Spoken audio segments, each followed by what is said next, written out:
एक समय की बात है। एक छोटे से गांव में एक विद्वान व्यक्ति रहते थे, जिनका नाम आचार्य देव था। आचार्य देव अपने ज्ञान और बुद्धिमत्ता के लिए पूरे क्षेत्र में प्रसिद्ध थे। उनके पास कई शिष्य आते थे, जो उनसे ज्ञान प्राप्त करने की इच्छा रखते थे।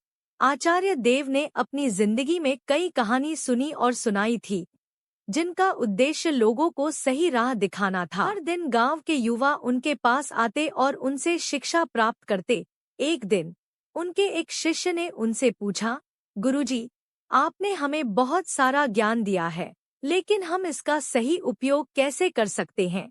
यह प्रश्न सुनकर आचार्य देव मुस्कुराए और उन्होंने सभी शिष्यों को एकत्रित किया। आचार्य देव ने कहा, ज्ञान का सही उपयोग वही है जो समाज के लिए लाभकारी हो। उन्होंने एक कहानी सुनाई, जिसमें एक राजा ने अपने ज्ञान का उपयोग अपने राज्य के लोगों के लिए किया।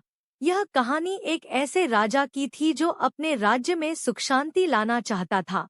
उसने अपने ज्ञान का उपयोग कर नई योजनाएं बनाई, जिससे राज्य में आई।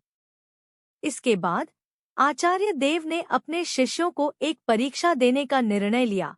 उन्होंने सभी को गांव के विभिन्न हिस्सों में जाकर लोगों की समस्याओं को उन्हें हल करने का काम सौंपा।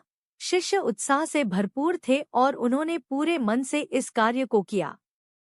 कुछ दिनों बाद सभी शिष्य वापस लौटे और उन्होंने आचार्य देव को अपने अनुभव सुनाए। उनमें से कई ने गांव की समस्याओं को हल किया और लोगों की मदद की। आचार्य देव ने सबकी मेहनत की सराहना की और कहा, तुम सबने यह साबित कर दिया कि ज्ञान का सही उपयोग वही है जो दूसरों के जीवन में सकारात्मक बदलाव लाए। इस कहानी ने शिष्यों को यह सिखाया कि केवल ज्ञान प्राप्त करना ही महत्वपूर्ण नहीं है, बल्कि उसका सही उपयोग करना भी उतना ही जरूरी है। यह कहानी पूरे गांव में फैल गई और हर कोई इसका अनुसरण करने की कोशिश करने लगा। गांव के लोग अपने बच्चों को यह कहानी सुनाने लगे ताकि वे भी ज्ञान का सही उपयोग करना सीख सकें। यह कहानी लोगों के लिए प्रेरणादायक बन गई। गांव के लोगों ने आचार्य देव की शिक्षाओं को अपनाया और अपने जीवन में सकारात्मक बदलाव लाए।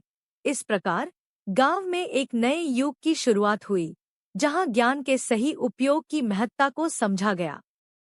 इस कहानी से यह सीख मिलती है कि ज्ञान का सही उपयोग समाज की भलाई में है। जीवन में ज्ञान का सही उपयोग करने से ही सच्ची सफलता प्राप्त होती है।